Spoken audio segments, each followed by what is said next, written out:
Fidèles téléspectateurs, bonjour.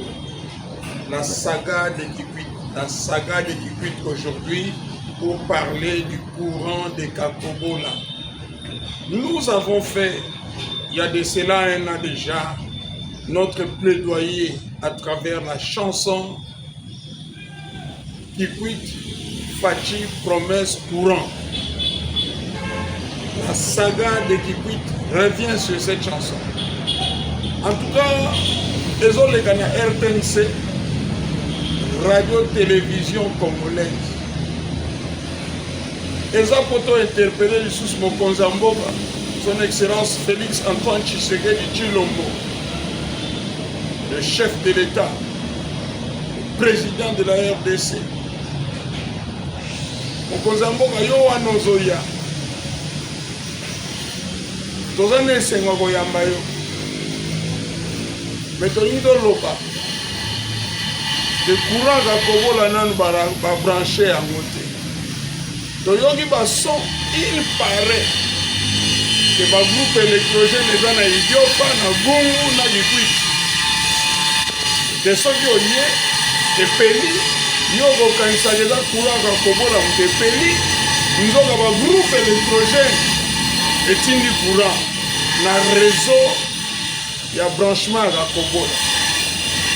Yango te tozosenga mokonzi ya mboka po soki ozongi tokozonga suna molili.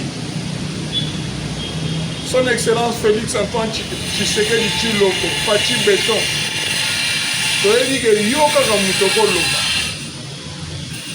Yango tozosenga plutôt ke bautilize bagroupe électrogène po baalimenter bamboka wana nyonso pendant kokozala na kwilu. Kakobola esi esila. Pona nini balingi te kobranche Kakobola? Eloko tosengi yango wana kaka. Senga bango babranche Kakobola ntango kozala wana yo moko mpe oinaugure yango. Eza ya yo communicateur volontaire du chef de l'État pour dire tout le bien que le chef de l'État est en train de faire dans ce pays et surtout au Kwilu, ma province. Le pasteur Joseph Kipiabi, JDK Décor. Merci. Suivez l'élément, suivez cette vidéo jusqu'à la fin et vous verrez les commentaires des uns des autres sur le courant de Kakobola et la pénurie de l'électricité à Kikwit. Nous avons besoin de développer notre Kwilu. Nous avons besoin de développer notre Kwilu. Et le courant est vraiment central dans ce développement. Que Dieu vous bénisse.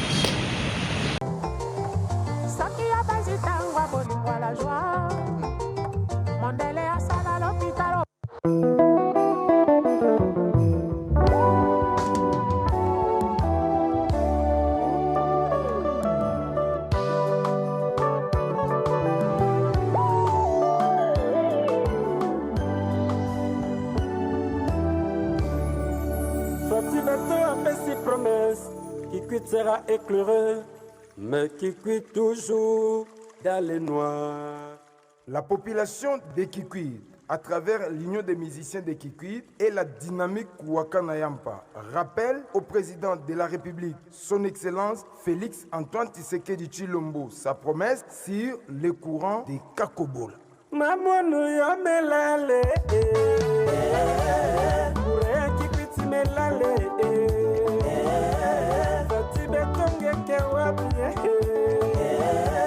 Promesse yange pesaka Kakobola mekuma wapi metodi la tobe tufande ememe yange kudila mvula kumina shatatoma kurake kuma kakaveo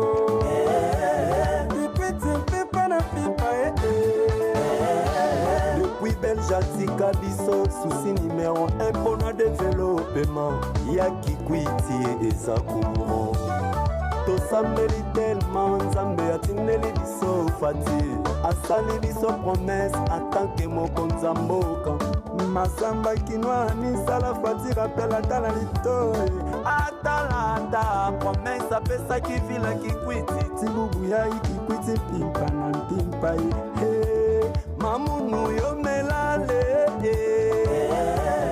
hôpital général de référence kikwiti baleli courant ba mama yebele na bana pasi na pasi na basando opération milelo na milelo eberane kolongele pasi na betoko bamoka malunga na kata moka ikeleve ngefa bubu boshika ngebubu ye pona kozanga lotiliki mamunu yo melele fati betongeke wake fati betotia kurana kipichoko bima Moïse oya dimisa ban Israel na kati ya bombu na mboka Ezipito bapoto yango yo basinga pe ezali mekure ezopela te mpo na nini mbestetika pamba soki kure ezali ekoboma chômage na mboka ekopesa misala bajene bakosala misala lokumu na yo fati ata lelo zwa mpepo ya kipito mona esika nini promese na yo ekomi te nikoki tumbu komaki basala Alex Fumusi Claude Maluma Judeka de Kortia Chombala mamunu yo melale uraki kwiti melale fati betongeke wate promesa epesake kakobola mekuma wate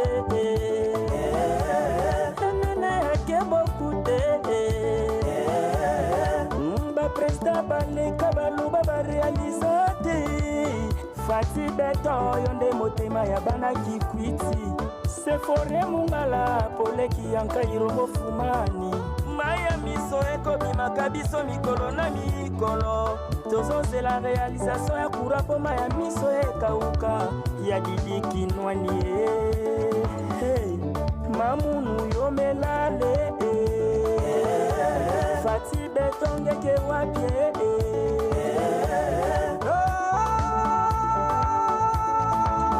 kosanga kura na mboka eza boumbu kura ya komema baindustrie kura ya kotombola tourisme ekonomi ya mboka kotombwama mpona kura yango nde kosala transformation ya agropastoral bajene ya mboka bakozwa misala mama adolfu muzito mamunu yo melale sachi betongeke wabie kaka bapromese kobanaka savubu Mobutu Laurent Désiré Kabila Raïse Kabange lobi lisusu fati alobaki tovote massivement 2024 courant ekopela na kikwiti mpe tofotaki yo na motema moko yo moko bengaki badiaspora bauta poto baya na misala kansi courant ikeleve yo melala Joseph Kimpiabi Shideka Mama Antoinette Kipulutubila Beto Oh Masamba Kinwani Kamita Tutu Batana Dikutu ya mfumu Oh President Boso Oh Mamunu yo melale Mura Kikwiti melale Fati Beto Kerapio Promesa ngepesaka kakobola mekuma wapie betudila to betufande emene yake bokuta mvula nkumi na nshatotoma kurake puisaka kaveo kikwiti mpimpa na mpimpa na kati ya stade na meso ya bantu mingi Président Félix engepesaka beto promesse nde nanima ntango fioti kikwiti tavanda na courant kasi bilumuke luta bamposo ti bango na davide monkem misala elali courant eke eleve basingake na ntoto bapoto ekomi tracé vice mokana na bapano publicitaire ya décoration mami ngebeo mama mamono yo melale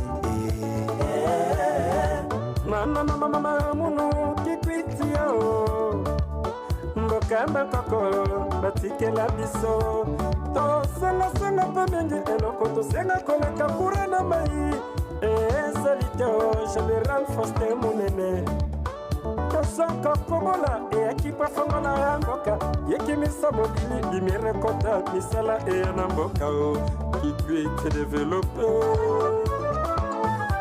ya shileki biobi duduka songo kutubaka fati betotuba kaka ndinga mosi kuratapela na kikwiti peple jefibe mabaya yo melale ati betongeke wapi komese yangi epesaka kakobola mekuna wapi betudila tobetovanda yemene yake bokutanko vula kumi na shatatoma